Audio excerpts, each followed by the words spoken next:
Assalamu alaikum, welcome students. Now we will talk about biochemistry.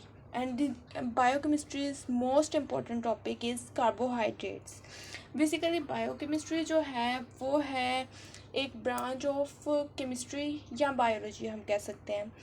It deals with the study of biochemical reaction taking place within the living organisms with the help of biomolecules. ठीक है, और biomolecules को पढ़ना एक बहुत ही ज़्यादा important काम है बायोकेमिस्ट्री के अंदर. बेसिकली बायोकेमिस्ट्री का बहुत ही कोर रोल है फार्मास्यूटिक्स के अंदर, जो कि मैं आगे आपको टेल करूँगी, आगे आपको बताऊँगी. लेकिन सबसे पहले मोस्ट इम्पॉर्टेंट जो फार्म डी फर्स्ट सेमेस्टर के सिलेबस के अंदर most important question is about carbohydrates. और प्रैक्टिकल और वाइवास के अंदर भी 60 to 80% तक कार्बोहाइड्रेट से रिलेटेड ही पूछा जाता है. और फाइनल एग्जाम्स में थ्योरी के पेपर में भी कार्बोहाइड्रेट से रिलेटेड ही आता है. इसके अंदर सबसे पहले हम पढ़ेंगे कार्बोहाइड्रेट्स को. तो carbohydrates are the most abundant organic compounds. They have wide range of properties. For example storage form of energy. हमारी बॉडी में एनर्जी कार्बोहाइड्रेट के फॉर्म में भी स्टोर होती है, जिसमें हम कहते हैं ग्लाइकोजन, और जो कि मसल्स में स्टोर होता है और हमारे लीवर में स्टोर होता है. ये हमारी ग्लूकोज के फॉर्म में एनर्जी स्टोर होती है, स्टोरेज फॉर्म है कार्बोहाइड्रेट की.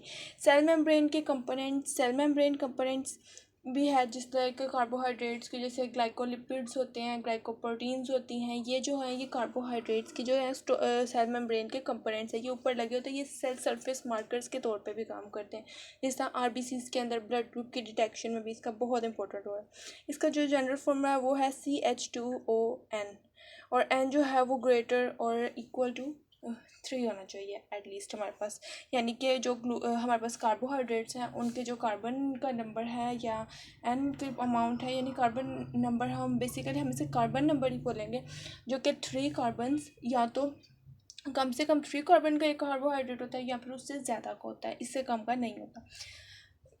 हम इसको हाइड्रेटेड कार्बन्स भी बोलते हैं. उसकी वजह ये होती है कि इसके अंदर हाइड्रोजन और ऑक्सीजन की amount same as compare to water में जितना H2O है वाटर का, इसलिए हम इसको हाइड्रेटेड कार्बन्स भी बोलते हैं.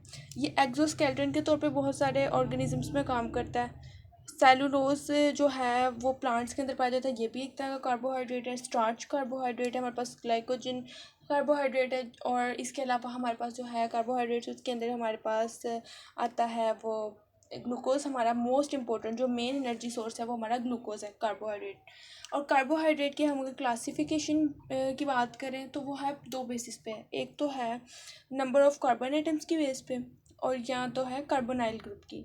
अगर हम on the basis of carbonyl group के अगर देखें तो हमारे पास आता है एल्डोजेस, जिसे हम एल्डिहाइड ग्रुप कहते हैं, कीटोजेस, और जिसमें कीटोन ग्रुप होता है. और एल्डोजेस की एग्जांपल आती है हमारे पास ग्लिसरल्डिहाइड और ग्लूकोज. और जबकि हमारे पास कीटोजेस की एग्जांपल आती है फ्रुक्टोज, डाईहाइड्रोक्सी एसीटोन वगैरह. ये सारी एग्जांपल्स इसके अंदर आती हैं. और जो है अगला हमारा इसके अंदर है ये नंबर ऑफ कार्बन एटम्स की बेस पे, जिसके अंदर आते हैं हमारे पास मोनोसेक्राइड्स, डायसेक्राइड्स और हमारे पास पॉलीसेक्राइड्स आते हैं. जैसे अगर मोनोसेक्राइड की बात करें तो इसमें कार्बन एटम की अमाउंट 3 to 7 होनी चाहिए, और ये सबसे ज़्यादा सिंपलेस्ट मोनोसेक्राइड ही हैं. और बेसिकली ये हमारे पास स्वीट इन टेस्ट होते हैं. अगर इसकी प्रॉपर्टीज़ की बात करें तो ये स्वीट इन टेस्ट है. हमारे पास 3 to 7 कार्बन एटम्स पे बेस करते हैं.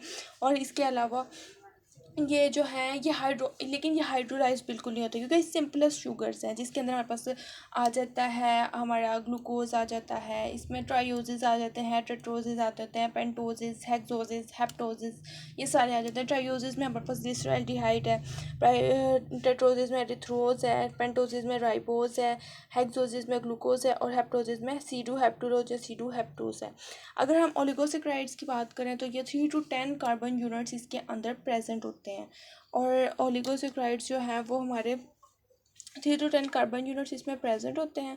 और ये जो है ये हाइड्रोलाइज हो जाते हैं. इसके अंदर हमारे पास एग्जांपल आ जाएगी रेफिनोज की, स्ट्रेकियोज की. ये हमारी एग्जांपल्स हैं इसकी. और पॉलीसेक्राइड्स की अगर हम बात करें तो ये बहुत 10,000 से अबव सेवरल बहुत बड़े लार्ज इन नंबर होते हैं. और ये इसकी जो अमाउंट है वो हमारे जो बॉडी में इसकी अबंडेंस है वो भी काफ़ी ज़्यादा ही. जैसे ग्लाइकोजन वो स्टोरेज फॉर्म है, वो भी है अबंडेंट है हमारी बॉडी में. पॉलीसेक्राइड बेसिकली स्टोरेज फॉर्म के तौर पर बिहेव करते हैं हमारी बॉडी के अंदर, जैसे कि ग्लाइकोजन हो गया. इसके अलावा जो पॉलीसेक्राइड्स की एग्जांपल है वो हमारे पास आ जाती है सेलुलोज है, स्टार्च है। पॉलीसेक्राइड में भी होमोपॉलीसेक्राइड्स होते हैं और हेट्रो होते हैं। तो जो हमारे पास होमोपॉलीसेक्राइड, उसमें स्टार्च आ गया, ग्लाइकोजन आ गया, सेलुलोज आ गया, ये सारे इसके अंदर इसकी एग्जांपल्स हैं पॉलीसेक्राइड्स की। तो ये है एक छोटा सा इंट्रोडक्शन कार्बोहाइड्रेट्स का। चैनल को लाइक और सब्सक्राइब करना मत भूलिएगा। इसी तरह की और भी वीडियोज़ के लिए मुझे फॉलो कीजिए। Thank you so much.